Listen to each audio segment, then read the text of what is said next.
simple. Thank you again sa Panginoon. Kagaya ng story namin na all this hindi ko inakala, hindi ko pinlano, hindi ko ma-imagine. Pero ang Panginoon na nag-orchestrate niya ng lahat. How He placed, sobrang intricate niya na sa ganitong timing, ganito yung nangyari sa buhay ko, napunta ako sa ganitong lugar, and I would not have imagined this.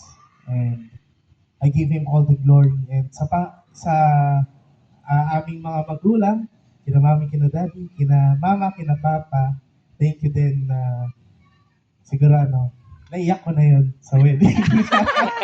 Tapos na, salamat din how you supported us throughout from the very start. Actually, gusto ko nga sabi ni daddy, pinopush sa akin na kausapin na si Tin. Pero for a few months, di ko makausap Pinag-pray ko pa. So, when the time is right, yung ginawa na po. And, syempre sa mga sponsors who are here, thank you again na nandito po kayo.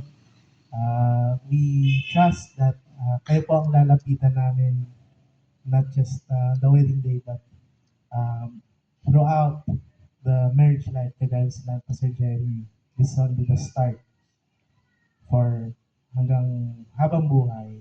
And thank you din sa mga guests na here, who are here, na hindi nakadalo doon, medyo malayo. And meron pa mga repeat na guests.